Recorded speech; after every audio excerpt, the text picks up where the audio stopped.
All right, so it's recording now. So let's start off with your background, Jeremy. You can give me your background, and we can go after that. Yeah, so my name's Jeremy Brown. I'm a retired Army Special Forces Master Sergeant. I served 20 years in Army Special Operations, 3 years with the 1st Ranger Battalion, 75th Ranger Regiment, and then 17 years as a Green Beret with three different Special Forces groups. Then I retired from McDill Air Force Base in 2012, where I opened up a small business that I ran for 5 years, a limousine company here in Tampa. And then after I closed that business down due to a family tragedy, I decided to run for Congress for Florida's 14th congressional district against Democrat Kathy Castor. So I ran that campaign for about 10 months, and then just wasn't getting enough support in a heavily Democrat district. So we closed that campaign down, and then really started to track on what's going on in the country, and then trying to be involved and make a difference as much as I can wherever I can. And that's really what brought me to joining the Oath Keepers after November 3rd, the election, seeing what happened. So I knew then it was time to get involved and try to help out these organizations that were really pushing to maintain our constitutional republic. And that's when the FBI reached out to me in December of 2020, attempted to recruit me to be a CI to infiltrate the Oath Keepers, which I turned down, but I also recorded. And then after the January 6th event, where I served as a basically volunteer security for the speakers and things there, um, after everything happened on January 6th, the narrative came out, the lies started flying around, and then that's when I knew that I needed to expose the recording that I have of my recruitment.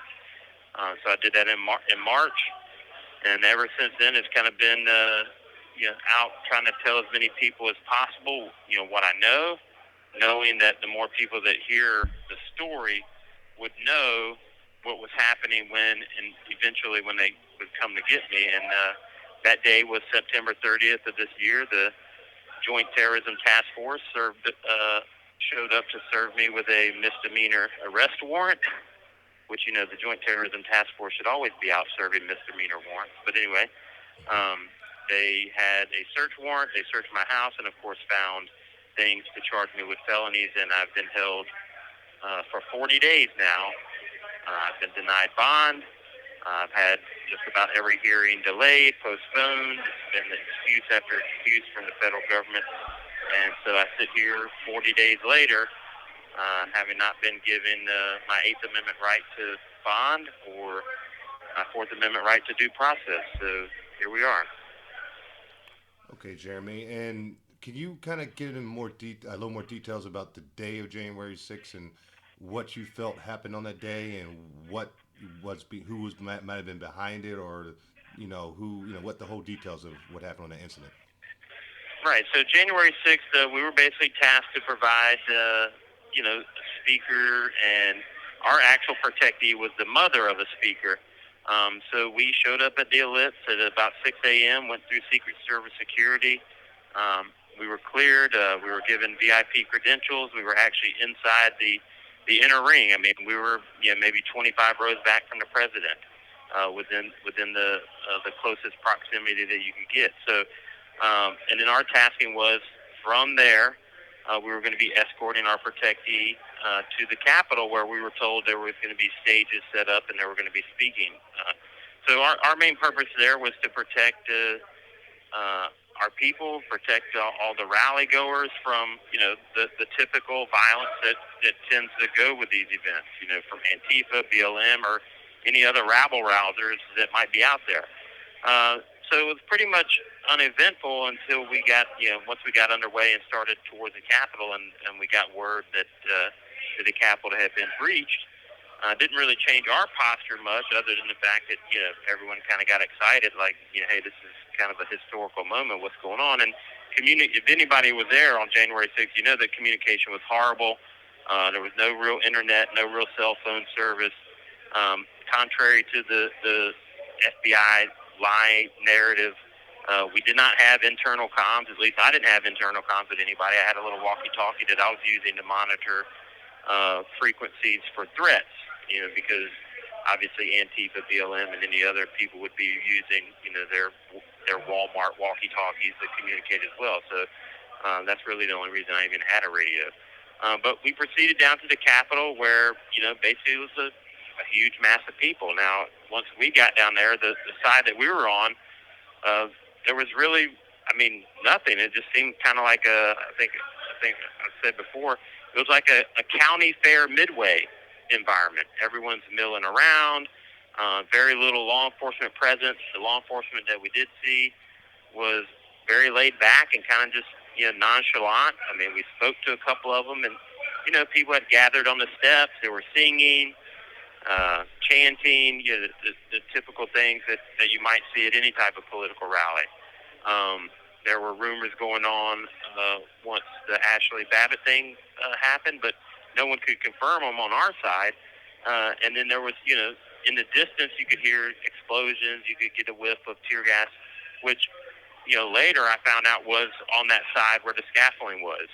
And so from my perspective, there really was only that footage that you see plastered all over the news was really only focused around a couple of key areas. But the Capitol building is massive.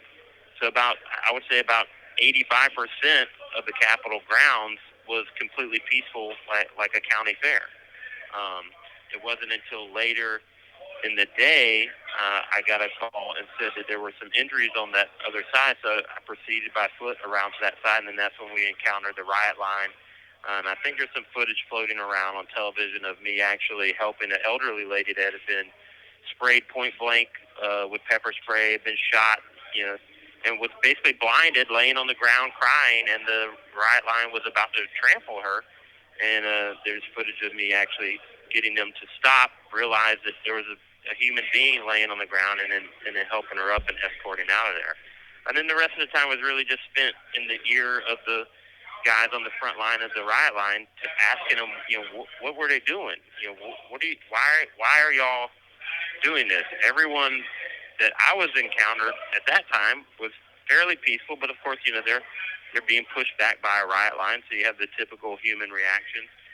But there was no major violence on the part of the protesters. I guess all those antagonizers had already been there, started, whatever scuffles, and then left. What was left were the actual real protesters that were now receiving the brunt of the riot police,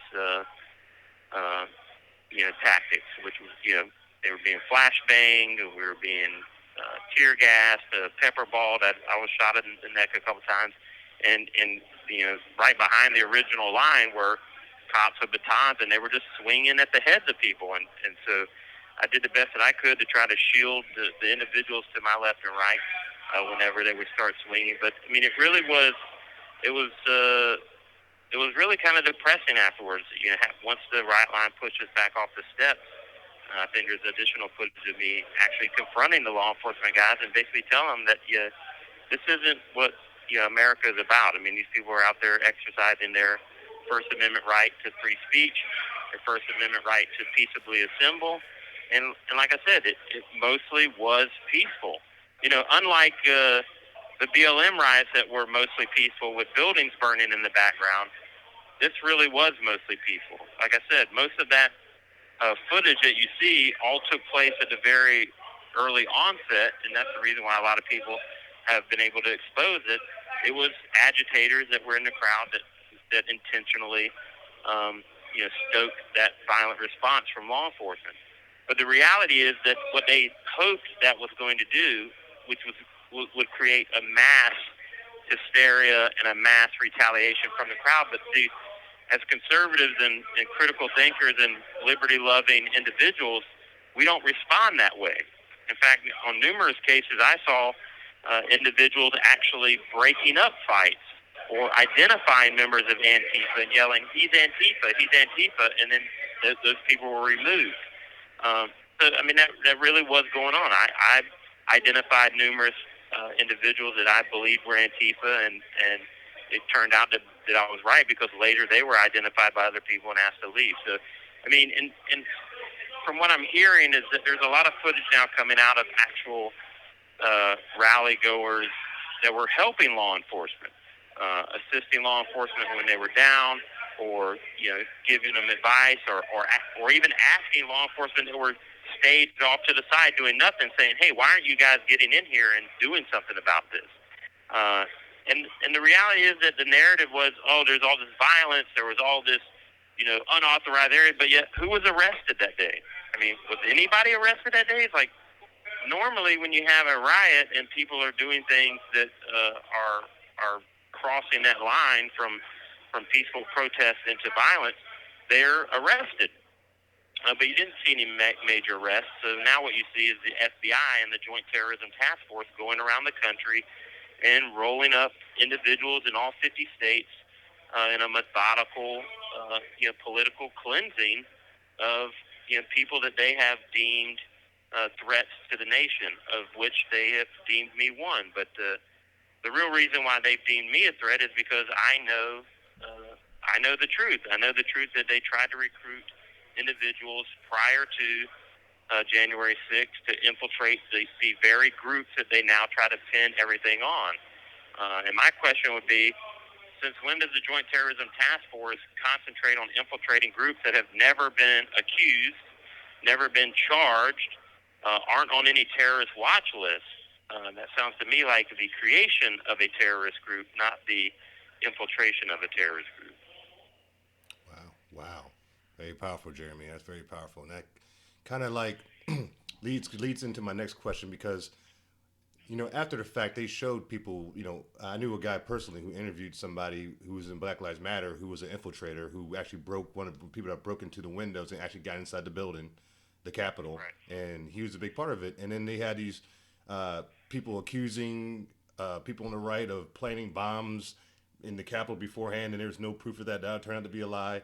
So, and the whole thing has to do with Ashley Babbitt happening, her shooting, and that whole process that took for her, that the whole story to come out. Do you feel like this is all something that they had organized from the jump? Like this is like all planned out step by step to what we happened to the 6th? Well, absolutely, and I think that Darren Beatty from the Revolver has done a good job of tying similarities from January 6th to the Gretchen Whitmer kidnapping plot, which has now turned out to be mostly FBI informants that were trying to set up another patriot group, the Three Percenters in Michigan.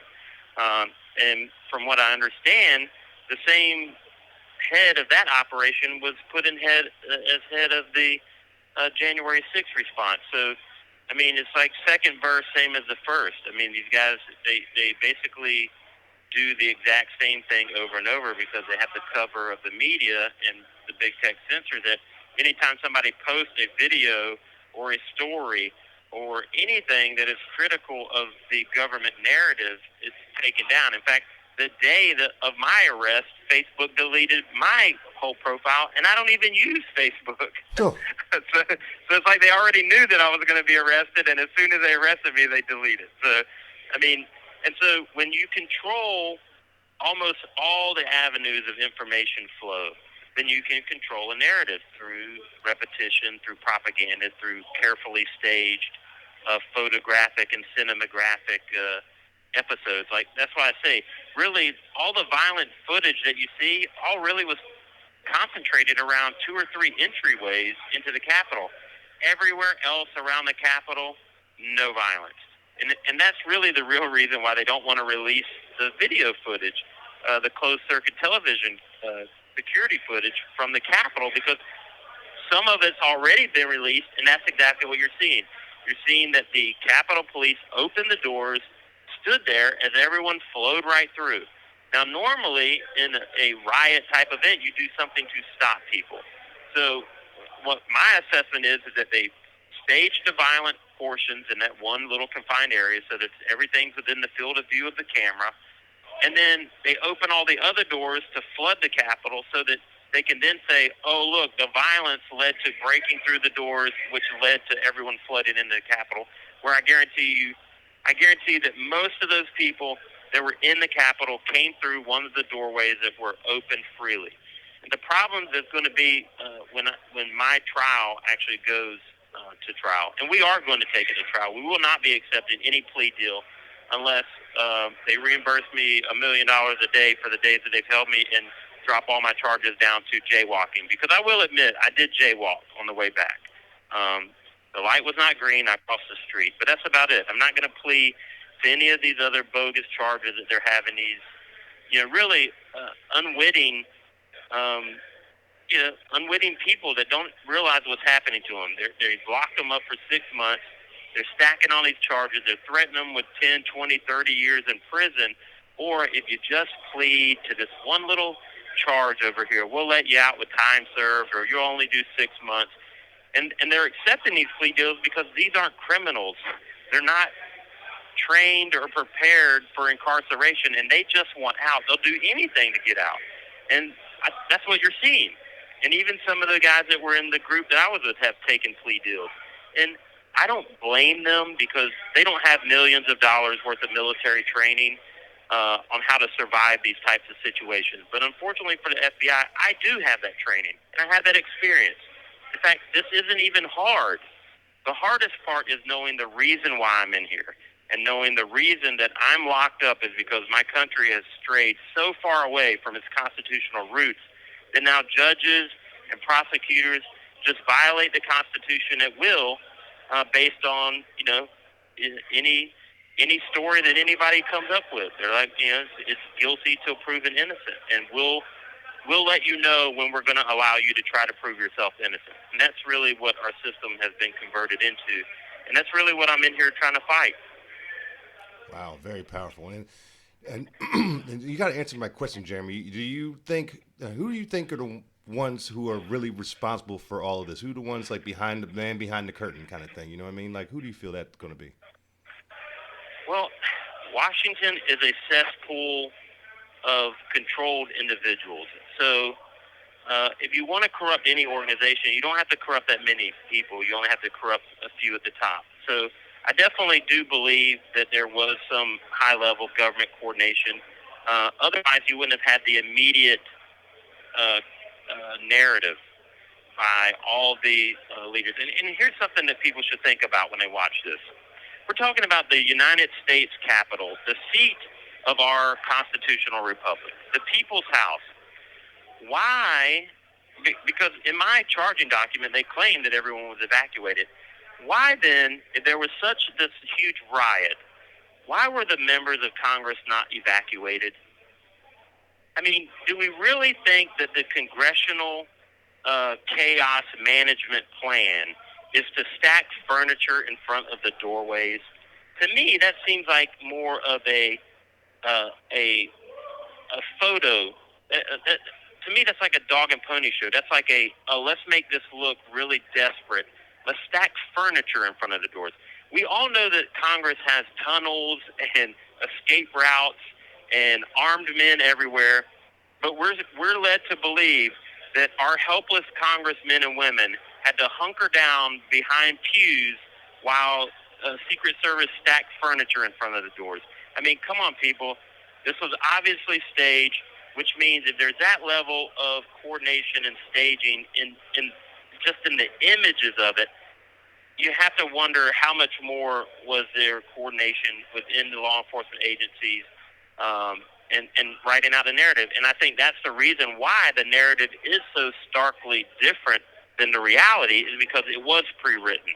There was this is what's going to happen. And so everybody started repeating that narrative when the evidence just doesn't support it. And now they're in a conundrum. They decided to go with the lie at all costs, and unfortunately now everybody in the world has a camera, and it's running constantly. And as time goes on and intrepid reporters are out there wanting to actually know the truth, it's all coming out. And then when the FBI jumps the shark and says, let's arrest Jeremy Brown because he just won't shut up, in hopes that they're going to shut me up, that's going to backfire as well, because this is going to only give me the opportunity to have the government under oath in a trial that will have national eyes on it, and I know the things to ask for. Like, I don't know how many other defendants are going to ask for the communication logs and the recordings of radio transmissions for the 12-hour period previous, but I will be. I don't know how many are going to be asking for the data inputs from the security door locks from the Capitol because, they show, just like in the prison I'm in now, there's a little green button when the door is open and a red button when it's closed. And that system logs all that data so that if there's ever a security breach, they know what doors were opened, who opened them, when they were opened, and so on and so forth. Well, all that data is archived. And so it all will be requested as part of my trial. And honestly, I think the reason why it hasn't been requested in other trials is because I think most of these public defenders and defense attorneys are in on it. I mean, they're not looking to prove the innocence of their clients. They're really just looking to not piss off the judge that they have to work with next week on another case. Wow, so much corruption, man. So much corruption. And Well, yeah, I mean, and it is corruption, and we shouldn't stand for it. And look, I'm in jail with guys that have actually broken the law. And I talk to these guys about their cases, and I say this and that, and then they tell me the story. Then I go, they can't do that. That's violating your constitutional rights. And they look at me like a hog looking at a wristwatch.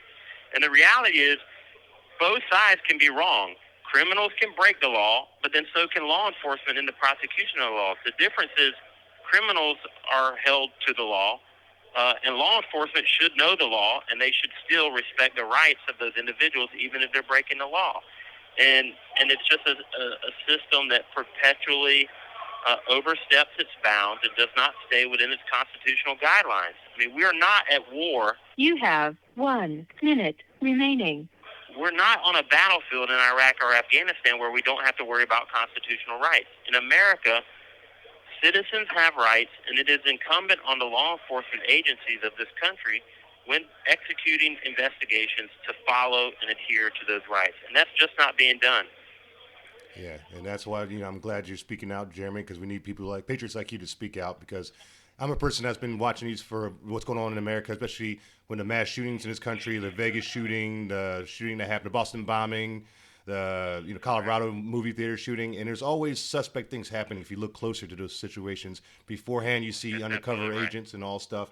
So when you're saying this, I believe it's happening with this as well.